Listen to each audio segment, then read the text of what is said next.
system through the sacrum, through the nerve plexus.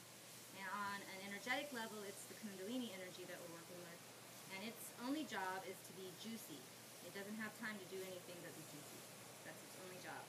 So the core's job, the masculine, the spine is the feminine energy.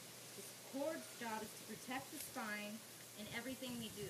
So as we're walking through life and in our yoga practice, when we're lifting, when we're doing anything, we want to be always aware of this dance going on.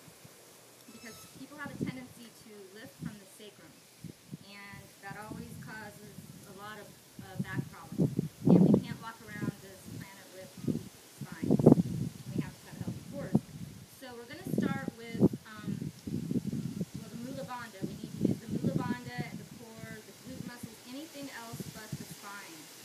The vertebrae of the neck is part of the spine as well. So we want to be really careful always to remember this. This is very important.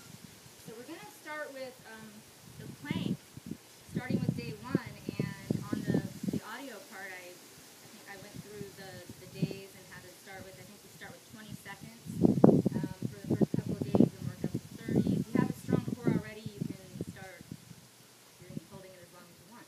So plank goes like this. Basically, we're just going to be on the forearms, and we're going to come up, and we're just going to hold it. We're just going to hold it.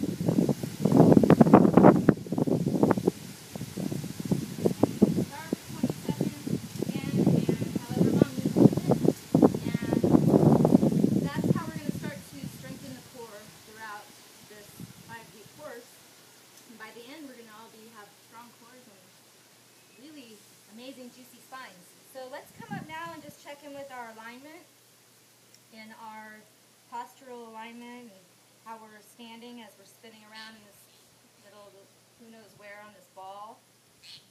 How are we showing up? How are we standing? So just stand in your normal stance, how you would normally stand. Maybe just take a little walk, come back, and just kind of show up here. And just scan your body, close your eyes, and just see, like, what is my pattern here in my body?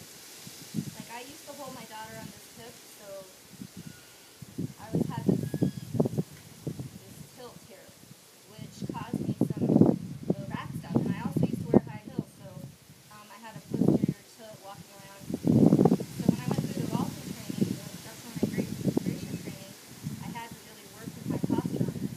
So now I work with people, because I teach it now, and work with a lot of clients on it.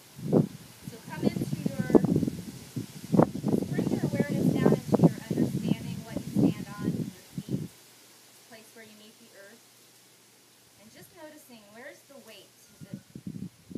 Is it on one foot or the other? Is it more on the balls, the heels, lateral, medial? Just becoming aware of how you stand. And knowing that energy follows intent, we're just going to intend all of our energy to go into the middle of both of the standing feet. And there it goes, right now.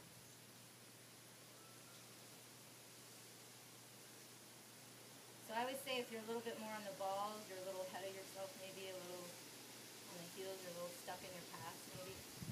So just kind of, the body's always talking to us. So now that we have our weight in the center of both standing lotus feet of ours, let's just grow some etheric roots. Picture some energy roots just growing from the center of both of your lotus feet deep into the core of the earth. So like a tree.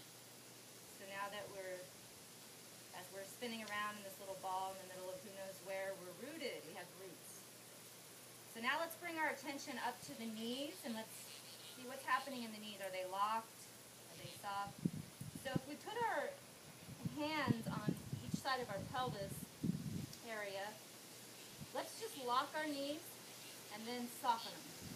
Lock them and soften them. And you can feel that subtle difference, that subtle little shift that goes on in the pelvis area. And so we don't want to have locked knees, and we don't want them to be overly soft. We want to have slightly softened knees with our roots still engaged. So we want those roots to always be in the center, our weight in the center of both standing feet. So now the energy is free to travel the pelvis is free and the energy is free to travel all the way up and lift us up through our crown like a string, holding us up, lifting us up to the sky. So we have roots and wings.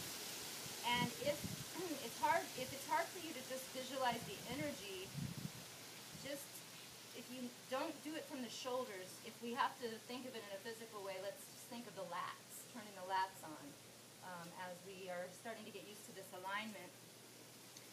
So we have roots and wings, and now we can walk in our natural postural alignment, which is from our psoas muscle. And we can practice this as we're standing in line at the bank or doing our life, as we're going through life. Just going, how am I standing here? How am I showing up? And then just shift your energy in the center of both standing feet, grow your roots. It may feel awkward at first because this can be a new thought. And also, if we're spreading our toes, if we're barefoot as much as we can, just spreading our joints. And so we're really going to start to work with the joints. As we know, the first place the aging process starts is the joints. So the next segment, we're going to really work with keeping those joints juicy and moving energy through and reversing the aging process through letting gravity hold us up instead of pull us down, which it can hold us up if we're in our correct alignment, and starting to keep our joints juicy. So if we can remember our core for our awareness piece this week, is to really remember that the core protects the spine, and really starting to get aware of that core with our plank, with the Mula Bandha, the Vyana Bandha if we want to practice that. But really working with the plank so we can strengthen our core and becoming aware of our posture and our correct alignment in our energy body and keeping our joints juicy. Then, yay! And then we are setting our intentions, making our vision boards, and getting our symbols. And then we're going to start with our prayer salutations, where we can start to bring that in because we're already calling in the guides and angels in the unseen and really working with our spirit energy. So, yay! Have a happy time with your postural awareness and your juicy spine and your strong core and your juicy joints and your prayer salutations. Namaste.